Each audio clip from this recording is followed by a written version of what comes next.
Hey guys, Dark Lord in here, bringing you my first story from the subreddit Let's Not Meet. Now, as I'm sure most of you guys are aware of if you watch other horror story channels, I can no longer use stories from Let's Not Meet. But since I'm still a small channel, I'm gonna let this slip for now. Also, if you have any tips for me, since I'm still a noob at this, then please leave them in the comments below. Now, without further ado, let's begin. I used to travel a lot when I turned 18. I'd hang out with this girl named Lisa. She worked in a little shop next to the train station, and I would keep her company.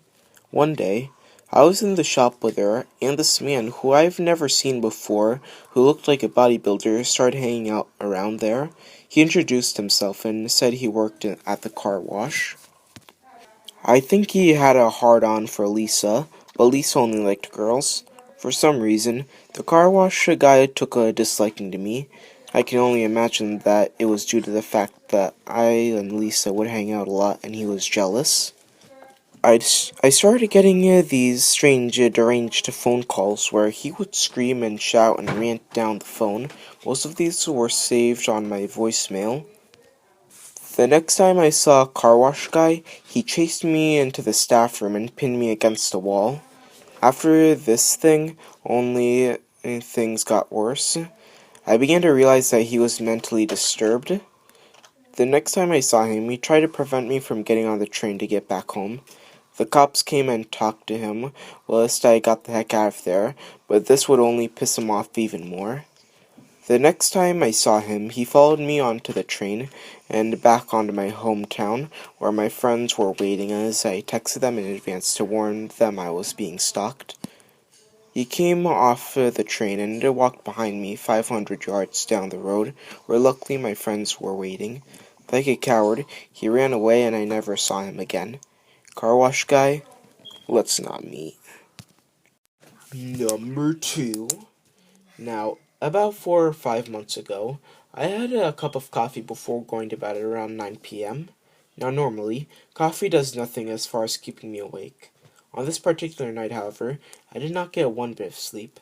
All throughout the night, I was on my phone as usual before going to bed, when I realized it was almost 4 a.m. and I didn't feel the least bit sleepy or tired. I started to hear what sounded like shuffling outside my window, which is about 4 feet across from my room. Before I continue, I should mention that there are 2 windows to my room, which happen to be facing the street I live on. So, my room is easily accessible to anyone who would be walking by it, that is if they know the layout of my house. I heard on the news earlier that day that it would be raining overnight, so I opened up my weather app, and sure enough, it was raining. The noise kept on for about 5 minutes, but I was so sure it was the rain that I didn't bother to get up and see what it actually was. Suddenly, I heard a thud on my window. Extremely startled, the only thing I could think of doing was turning on the flashlight from my phone and pointing it at my window. The noises stopped almost magically. I sent my brother a text to ask if he was home, thinking that it might have been him trying to scare me.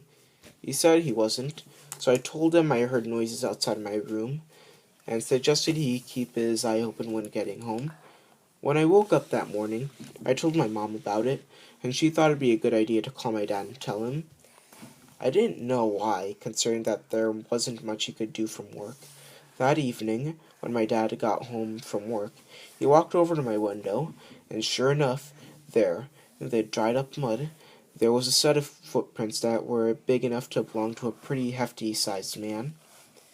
It looked like he had tried to take off the screen to my window, which I'm pretty sure was the thud I heard. Creepy man trying to come into my room at 4 a.m. Let's not meet. Thanks for listening, guys. And if you enjoyed my narration, then please come back at a later date when I have another video up. And for my little sister, if you like kawaii or squishy stuff, if you actually know what those things are, then please head over to her channel called Swag Peach.